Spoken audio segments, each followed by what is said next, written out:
우리가 담대하여 원하는 바는 차라리 몸을 떠나 주와 함께 있는 그것이라. 오늘 읽은 본문 말씀 중에 이 말씀은 사도 바울이 원하는 것은 죽음이라는 것입니다.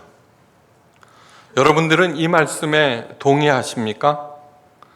대부분의 사람들은 사도 바울처럼 담대하지 못하기에 동의하지 않을 것입니다.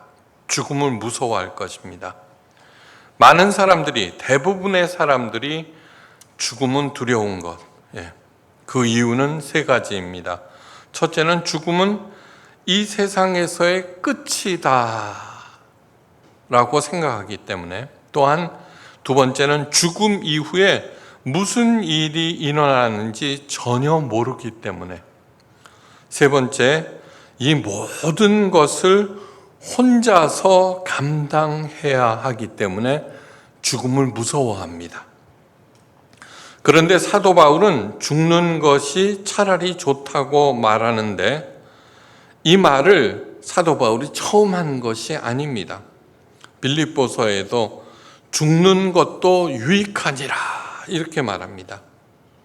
내가 둘 사이에 끼었으니 차라리 세상을 떠나 그리스도와 함께 있는 것이 훨씬 더 좋은 일이라.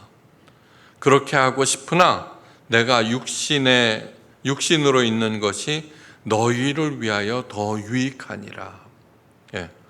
이 땅에서 사는 것보다는 죽어서 주와 함께 있는 것이 훨씬 더 좋은데, 비교할 수 없이 좋은데, 그냥 여기에 있는 것은 아직도 가르칠 것이 많고 너희들이 배워야 할 것이 많기 때문이라는 것입니다. 이구동성으로 개똥밭에 굴러도 이승이 낫다는 말을 하는데, 사도 바울은 무엇을 보았기에 이런 말을 스스럼 없이 자신 있게 당당하게 하는 것일까? 사도 바울은 히브리인 중에 히브리인입니다.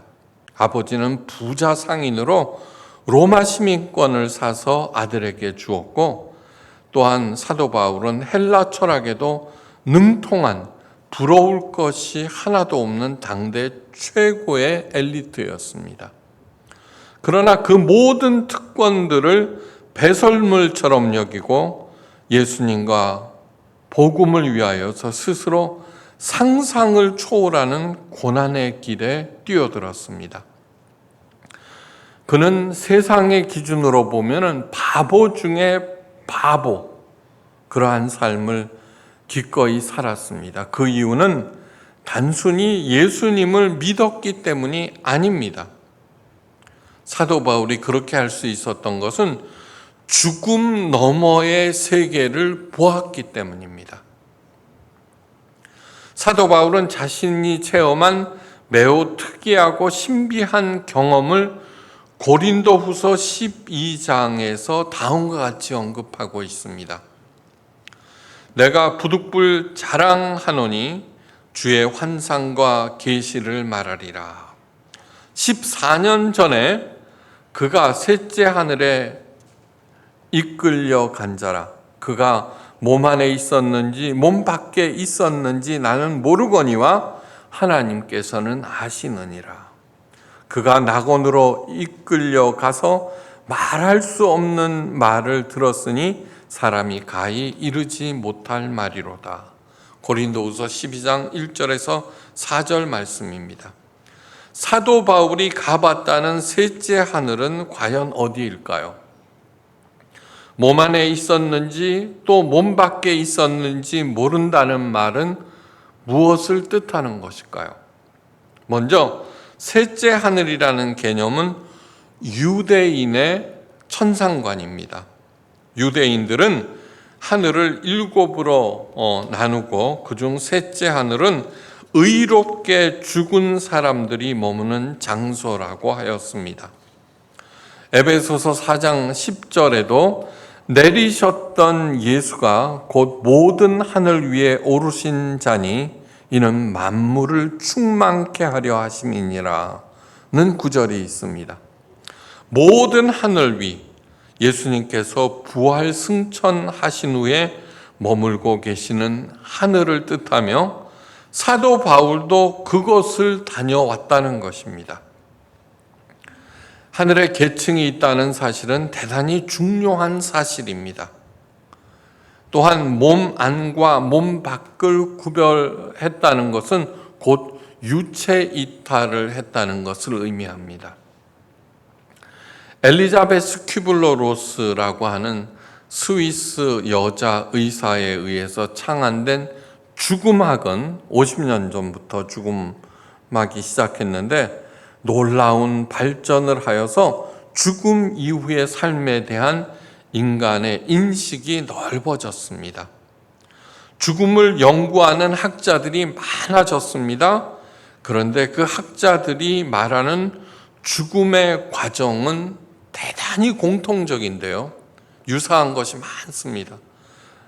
저는 인문학 강사로서 죽음학을 강의하러 다닙니다.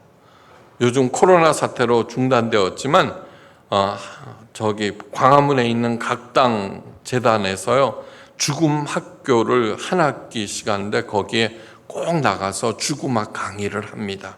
네. 바로 사도 바울이 셋째 하늘에 갔고 유체를 이탈했다라고 하는 것은 이 죽음의 체험을 했다는 것이고, 그 이후 사도 바울이 행했던 그러한 목회 이러한 것들은 모두 다 죽음을 체험한 사람들의 변화를 그대로 한 것이고, 우리 교회도 마찬가지입니다. 왜 이런 일을 했나? 제가 강의하는 죽음학을 듣고요, 많은 사람들이 이제 죽음에 대해서는 궁금한 것이 없어졌어요 라는 그러한 증언도 듣습니다. 우리 교회 목회를 이렇게 하는 이유도 죽음으로부터 자유로워졌기 때문에 이렇게 하는 것입니다. 오늘 본문 말씀은 죽음 이후의 삶을 온몸으로 체험한 사도 바울의 증언으로서 죽음에 대한 가장 정확한 묘사입니다. 사도 바울이 말합니다. 곧 이것을 우리에게 이루게 하시고 보증으로 성령을 우리에게 주신 이는 하나님이시니라. 네, 이 말씀에서 두 가지 뜻이 있습니다. 첫째, 성령께서는 죽음 이후의 삶에 대해서 가장 정확히 가르쳐 주신다는 것이고, 또한 이 하신 말씀 고린도후서 5장 1절에서 10절 말씀은 반드시 이루어진다는 것입니다. 성령께서 보증하시고 하나님께서 직접 주관하시기 때문입니다. 첫째, 이 땅에서의 삶은 여행입니다. 여행. 예. 육체는 이 여행에 필요한 텐트일 뿐입니다. 텐트. 사도 바울이 말합니다. 만일 땅에 있는 우리의 장막집이 무너지면은 하나님께서 지으신 집 곧 손으로 지은 것이 하나요 하늘에 있는 영원한 집이 우리에게 있는 줄 아나니라고 되어 있습니다. 우리의 육체를 장막 곧 텐트라고 하였습니다. 텐트는 여행에 필요한 도구일 뿐입니다. 여행이 끝나면은 망가진 텐트를 폐기 처분하게 되어 있습니다. 그런데 이 땅에서의 여행의 끝이 죽음인데, 죽음을 너무너무 두려워하니까 이 육체를 보수하고 견적내고 꿰매고 연장하고 하는 일에 총력을 기울인다는 것입니다. 여행마다 그 기간과 수준이 각각 다릅니다. 긴 여행도 있고 짧은 여행도 있고 배낭여행도 있고 초호화 여행도 있고 각양각색입니다. 그런데 여행 중에 부족한 것이 있으면 대체품을 사용하든가 없으면 견뎌냅니다. 여행 중에 숙제를 하는 사람은 없습니다. 부모가 자녀들에게 여행을 보냅니다. 그때 숙제 내주는 부모가 없습니다. 우리의 부모님은 바로 하나님이십니다. 지구가 이 아름다운 별 지구를 만들어 주시고 사랑하는 우리를 이 지구로 여행 보내신 것입니다. 삶이라고 하는 것은 풀어야 하는 숙제가 아니라 하나님과 더불어 즐겨야 하는 신비라고 저는 계속해서 강조드렸습니다. 예. 여행 중에 더 많이 보고 더 많이 즐기고 더 많이 느끼고 더 많이 감사하고 그래서 서로 돕고 나눕니다.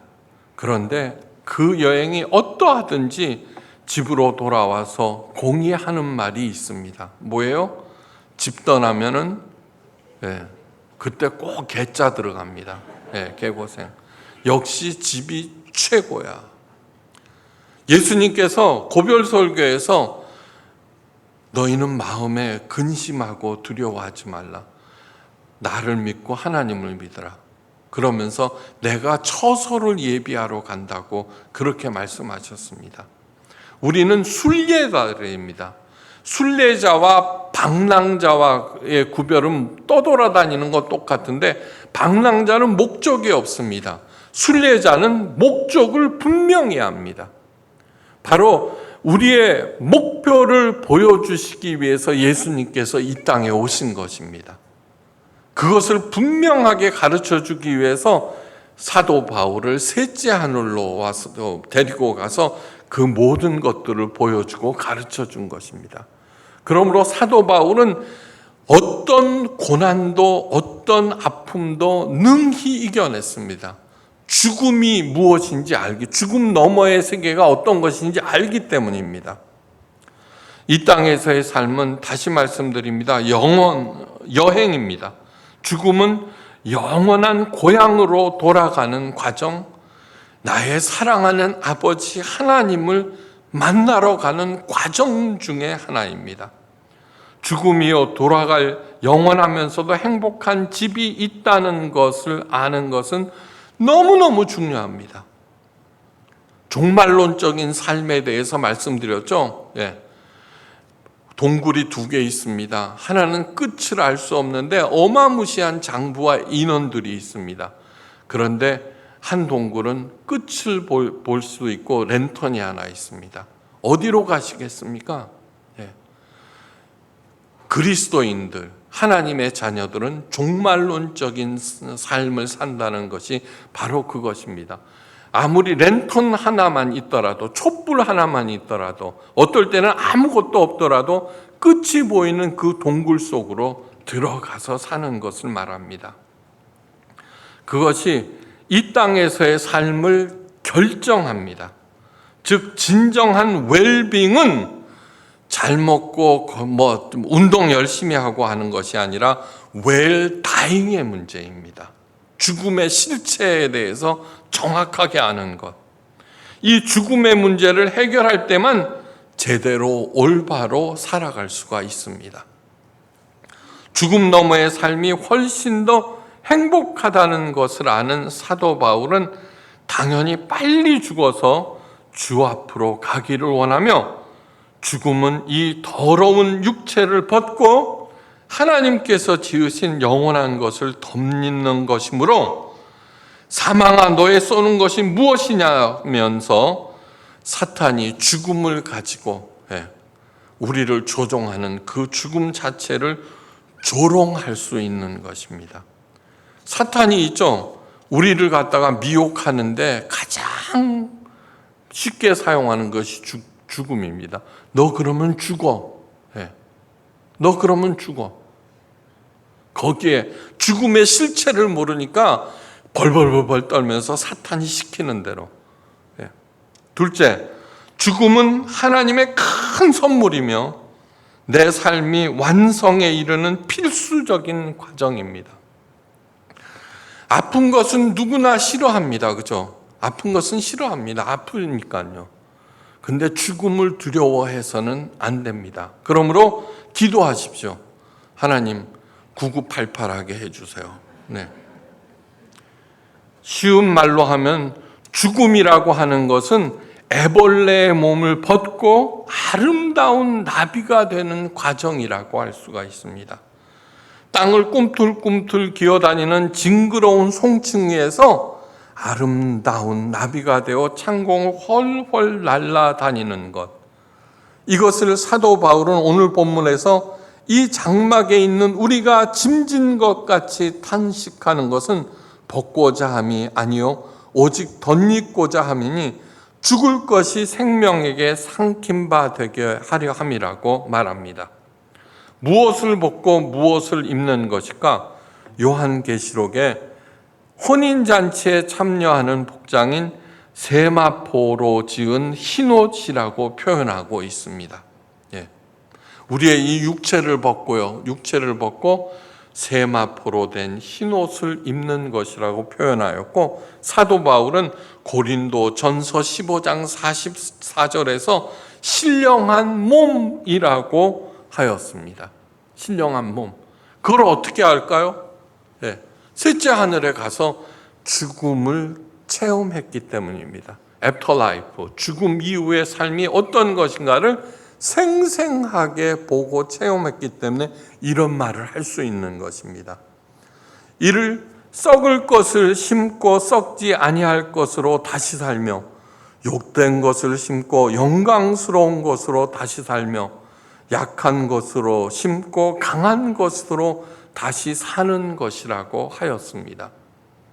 아무리 마음이 좋은 사람이다 이 육체를 입고요, 정말 짐진 것 같이 탄식합니다. 때로는 배고프고 욕망에 사로잡히고 어쩔 줄 몰라 하고, 그런데 이것을 벗고 신령한 몸, 썩지 아니하는 죽음 이후 하나님의 세계에서 누추하고 제약이 많았던 이 땅에서의 내 삶이 하나님의 영광에 참여하여서 완성에 이룬다는 것입니다.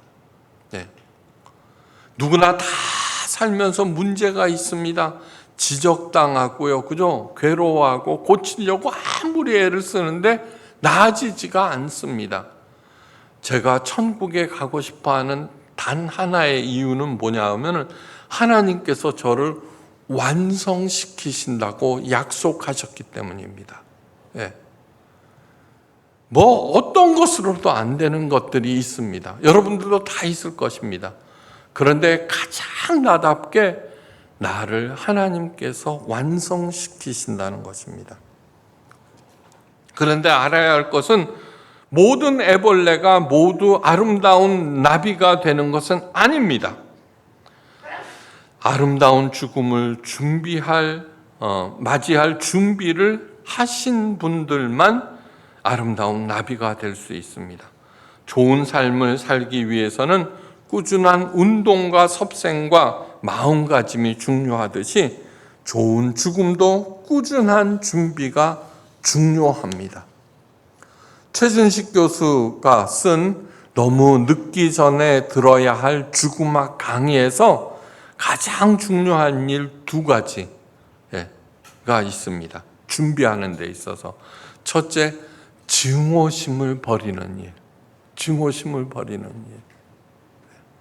증오심을 가질 때 있죠. 증오는 무덤 2개를 만든다고 하였습니다. 먼저 미워하는 내 자신이 들어갈 무덤, 그 다음에 내가 미워하는 사람이 들어가야 할 무덤. 그러므로 2번째 해야 할 일은 용서를 구하는 일입니다. 최 교수는 이 증오와 원한을 마음의 어혈이라고 명명하였습니다. 어혈은 마음과 영혼에 아주 나쁜 작용을 하여서 끝내는 어떻게 돼요? 어두운 마음으로 어두움 속으로 들어가게 되어 있습니다. 알고 보면은 예수님의 모든 가르침은 이 아름다운 죽음을 준비하기 위한 것입니다. 영혼에는 각각의 주파수가 있다고 합니다. 육신을 벗고 나면은 그 주파수와 같은 영혼끼리 모이는데, 악한 주파수의 소유자들이 모인 것이 곧 지옥이고, 선한 주파수의 소유자들이 모인 것이 곧 천국입니다. 세상에서도 마찬가지죠. 유유상종. 악한 사람이 착한 사람들 사이에 있으면 불편합니다. 반대로 착한 사람이 악한 사람들 사이에서는 있을 수가 없습니다. 무슨 말을 하지 않아서도 그 주파수들이 서로 충돌하기 때문입니다. 그래서 사후생에는 자연히 계층이 있게 마련입니다. C.S. 루이스의 천국과 지옥의 이혼이나 스캇백 박사의 저 하늘에서도 이 땅에서처럼, 제가 번역한 책입니다. 바로 스캇백 박사의 저 하늘에서도 이 땅에서처럼, 그 책이 바로 저를 죽음학에 대해서 관심을 갖게 한 계기가 되었습니다. 그래서 그 책도 번역하고 죽음에 대해서 공부하고 성경 공부를 하고, 그렇게 해서 오늘의 이야기를 하게 된 것입니다. 스웨덴보리의 천상일기나 모두 그 계층들을 잘 묘사하고 있습니다. 주파수끼리 같은 사람들끼리 모여서 사는 것. 누가 송충이 옷을 벗고 아름다운 자유와 생명의 옷을 입을까요? 이는 우리가 반드시 그리스도의 심판대 앞에 나타나게 되어서 각 선악간에 그 몸으로 행한 것을 따라 받으려 함이라고 그 답을 내고 있습니다. 고린도후서 5장 10절. 이는 우리가 다 반드시 그리스도의 심판대 앞에 나타나게 되어 각 선악간에 그 몸으로 행한 것을 따라 받으리라. 요한계시록에는 더욱 분명하게 말합니다. 그에게 빛나고 깨끗한 세마포 옷을 입도록 허락하셨으니 이 세마포 옷을 성도들의 옳은 행실이로다. 요한계시록 19장 8절입니다. 옳은 행실. 포이에마가 뭐예요? 하나님의 만드신 바, 우리들입니다. 왜 만드셨습니까? 선을 행하도록 만들었습니다. 갈라디아서 6장 6절. 우리가 꾸준히 낙심하지 아니하고 포기하지 아니하고 선을 행하면 어떻게 돼요? 때가 이름에 거두리라고 하나님께서 약속하셨습니다. 우리들이 모인 것입니다. 선한 일, 아까 죽었다가 살아난 사람들의 변화가 뭐예요? 사랑, 선한 일에 집중되어 있습니다. 그런데 죽음 이후에 대한 공포를 갖고 있으니까 자갈밭에 굴러도 이승이 났다고 하면서 평생 동안 하나님을 믿어오면서 그렇게 말씀하시는 분들이 얼마나 많은지 모릅니다. 깨끗한 세마포를 입기 위해서 증오심을 버리고 용서하는 일에, 또 감사하면서 사는 일에 총력을 기울이시기를 바랍니다. 긍휼한 마음으로 내 이웃을 바라보시기를 바랍니다. 사도 바울이 말합니다. 내가 긍휼을 입은 까닭은 예수 그리스도께서 내게 먼저 일체 오래 참으심을 보이사 후에 주를 믿어 영생 얻는 자들에게 본이 되게 하려 하심이라. 디모데전서 1장 16절 말씀입니다. 이런 말씀 하나하나가 얼마나 소중한 것인지 모릅니다. 오늘 우리가 여기에 앉아 있을 수 있는 것은 우리를 불쌍하게 여기시는 하나님, 그분의 큰 긍휼 덕분이며 우리로 이웃들에게 긍휼을 베풀면서 살라 하십니다. 우리 포에마로서, 하나님의 작품으로서 힘 모아서 최고의 긍휼을 이웃에게 베풀면서 꾸준히 선을 행하여서 하나님의 때에 풍성한 열매를 맺는 저와 여러분 되시기를 간절히 바랍니다. 그리고 이 땅에서 열심히 살다가 감사하면서 하늘나라로 돌아가서 눈부신 세마포 옷을 입고 하나님 앞에서 함께 춤추는 모두가 되시기를 주님의 이름으로 간절히 축원합니다.